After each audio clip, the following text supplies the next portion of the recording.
ये कहानी है राहुल और शांतनु की। वो दोनों एक नए घर में शिफ्ट हुए थे। उनके लिए ये घर बहुत खास था क्योंकि ये घर राहुल के दादाजी की निशानी थी और शांतनु राहुल का एक अच्छा दोस्त था। शांतनु के माता पिता की मृत्यु बहुत पहले हो गई थी, जिसके बाद वो राहुल के साथ ही ज़्यादा समय बिताता था। राहुल और शांतनु उस घर में रहकर अपना काम करते हैं, लेकिन अचानक एक दिन जब राहुल किसी काम से बाहर गया हुआ था तो शांतनु घर में अकेला था और मेड किचन में खाना बना रही थी। तभी शांतनु ने आवाज़ सुनी। वो आवाज़ स्टोर रूम की ओर से आ रही थी। शांतनु उठकर देखने गया तो उसने देखा कि स्टोर रूम के बाहर कुछ खून के धब्बे लगे हुए थे। उसने मेड को आवाज़ लगाई, कांता, कांता। जैसे ही उसने आवाज़ लगाई तो मेड भागती हुई आई और बोली, जी जी जी साहब, क्या हुआ? कांता, ये क्या है? खून के धब्बे कहाँ से आए? पता नहीं साहब। तुम्हें नहीं पता तो किसे पता है? हाँ, सॉरी साहब, वो क्या है ना कि मैंने तो साफ कर दिया था, लेकिन ढंग से साफ नहीं करती हो तुम। और ये खून के धब्बे यहाँ आए कैसे? पता नहीं साहब, मैंने जब साफ किया था तो नहीं थे। फिर क्या ऊपर से गिर के आ गए क्या? जैसा ही उसने इतना बोला तो देखा कि ऊपर की ओर से खून सच में टपक रहा था। दोनों देखकर चौंक गए। उसके बाद शांतनु ने यह बात राहुल को आते ही बताई, लेकिन जैसे ही राहुल ने देखा तो वहां पर दीवार पर कुछ भी नहीं था। बिल्कुल सफेद दीवार थी, ऐसा जैसे कि वहां पर कुछ हो ही ना। ये देखकर शांतनु चौंका और बोला, ऐसा कैसे हो सकता है? मैंने खुद देखा था, यहां पर निशान थे। अरे तुझे वहम हुआ होगा क्या? तू भी चल, आजा खाना खाते हैं। इतना कहते हुए राहुल शांतनु को नीचे ले आया। दोनों बैठकर खाना खाते हैं।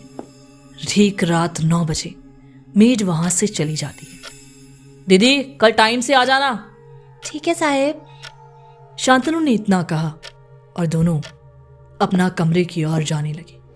राहुल कमरे के अंदर आया तो उसे अपने घर वालों का कॉल आ जाता है। वो उससे बात करने लगा। वहीं शांतनु अपना कुछ लैपटॉप पर देखने लगा।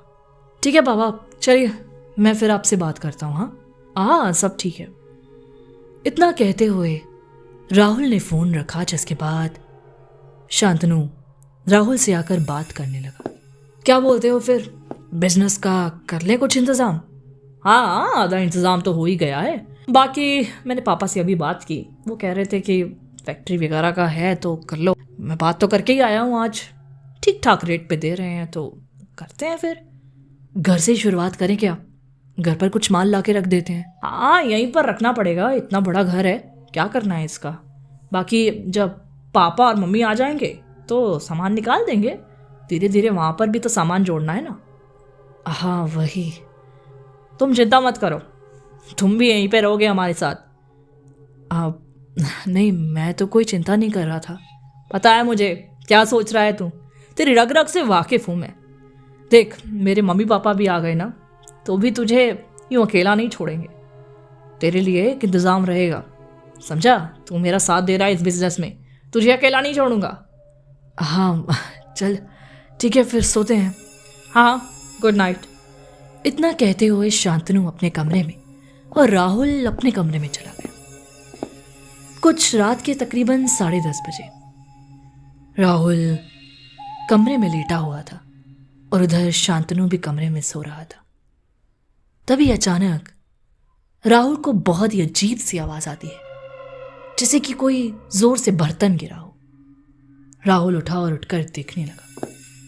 उसने देखा कि शांतनु अपने कमरे में सोया हुआ था। ये देखकर वो घबरा गया और किचन की ओर बढ़ा। किचन में कोई भी नहीं था, लेकिन बर्तन नीचे गिरा हुआ था।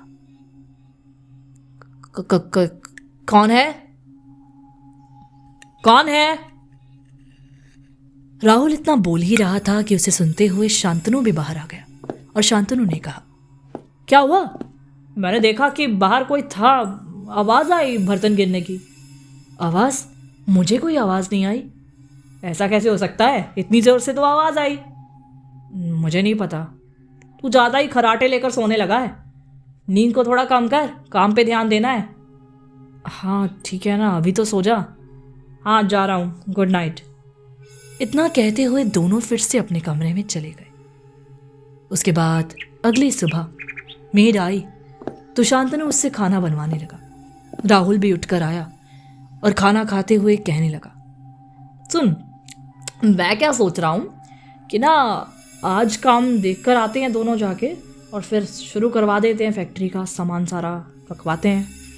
हाँ ठीक है, तू चलेगा साथ में या मैं अकेला ही जाया हूँ? देख लो, मैं अकेला जा आता हूँ, तू रहने दे। ठीक है, जैसी तेरी मर्जी। इतना कहते हुए राहुल घर से बाहर निकल जाता है और शांतनु सारा सामान उठवाकर अपना कमरे में आ गया। मेड बर्तन धो रही थी और शांतनु अपना कमरे में बैठा था। तभी अचानक शांतनु को एक आइडिया आता है, क्यों ना घर में कुछ अलग करवाया जाए। घर बहुत पुराना था, उसे थोड़ी मरम्मत की ज़रूरत है, और ऊपर से अगर बिजनेस को बढ़ाना है तो घर पे तो क्लाइंट्स आएंगे ना, अच्छा नहीं लगता। उसने राहुल को फ़ोन किया। हेलो, हाँ मेरी बात सुन, मैं क्या कह रहा था कि घर में भी थोड़ा बहुत मरम्मत करवाने वाली है यार, कुछ सेटिंग वेटिंग करवा दें, क्लाइंट्स आया करेंगे तो। अच्छा आइडिया है। अच्छा सोचा तूने, पैसे चाहिए होंगे? हाँ पैसे तो मैं भिजवा दूंगा, टेंशन मत ले। बाकी तू जाके काम देख के आ, ठीक है? हाँ हाँ मैं जाता हूँ, और मेड को बोल देना घर पर ही रहे। हाँ हाँ ठीक है। इतना कहते हुए शांतनु और राहुल ने फ़ोन कट किया। उसके बाद शांतनु मेड को बोलकर घर से निकल जाता है और एक महिला से मिलता है जिसका नाम आंचल था। नमस्कार शांतनु जी। नमस्कार, क्या करवाना है आपको? दरअसल मैं अपने घर के लिए कुछ डिज़ाइंस करवाना चाह रहा था। शांतनु उसे सारा कुछ एक्सप्लेन कर देता है, जिसके बाद आंचल उसके साथ घर में चलती है। तो ये है आपका घर? जी आइए, अंदर आइए। जी। मेड, पानी लेकर आओ ज़रा इनके लिए। लाती हूँ साहब। इतना कहते हुए वो पानी लाई और फिर आंचल पानी पीने के बाद अंदर की ओर आकर देखने लगी। घर तो काफ़ी अच्छा है। जी मेरे दोस्त का है। दोस्त का है? तो वो आप? मैं साथ में रहता हूँ। अच्छा, बड़े नसीब वाले हैं आप, ऐसा दोस्त मिला है आपको। तो खुद कुछ करते हैं या फिर आपका दोस्त ही सब कुछ करता है? नहीं नहीं, हम दोनों साथ ही में रहते हैं और साथ ही में सब संभालते हैं। अच्छी बात है। तो ये घर तो काफ़ी अच्छा है, बट क्या? मुझे ना कुछ ठीक नहीं लग रहा है।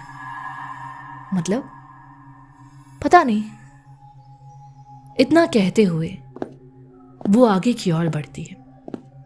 धीरे धीरे उसने कदम स्टोर रूम की ओर बढ़ाए तो अचानक उसके चिल्लाने की आवाज़ शांतनु के पास आती है। ये सुनकर शांतनु भागता हुआ आया और कहने लगा, क्या हुआ आपको? शांतनु ने देखा कि वो वहाँ पर गिरी हुई थी, शायद बेहोश थी। उसे बाहर लेकर आया और मेड की मदद से उसे पानी वानी पिलाया। उसके बाद शांतनु ने उससे पूछा, आंचल जी क्या हो गया आपको? आप अचानक से चिल्लाई और फिर ये सब, ठीक है ना आप? कोई बात है क्या?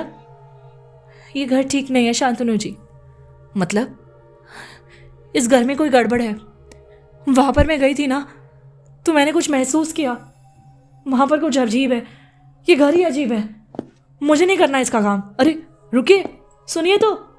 इतना कहते हुए आंचल दौड़ती हुई बाहर चली गई। शांतनु ने उसे बहुत रोका लेकिन वो रुकी ही नहीं। उसके बाद शांतनु उसे घर छोड़ आया।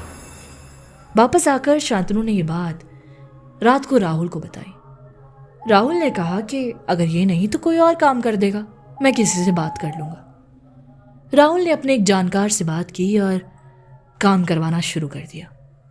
जितने दिन काम चल रहा था तो राहुल और शांतनु ज़्यादातर दूसरे ही घर में रह रहे थे।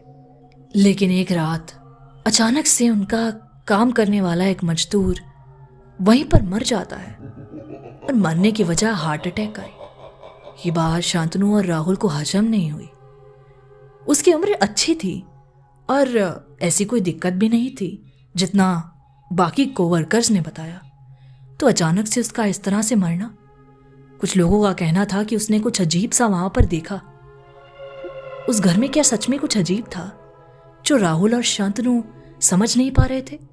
आगे की कहानी सुनने के लिए रियल हॉरर हिंदी को सब्सक्राइब कर लें।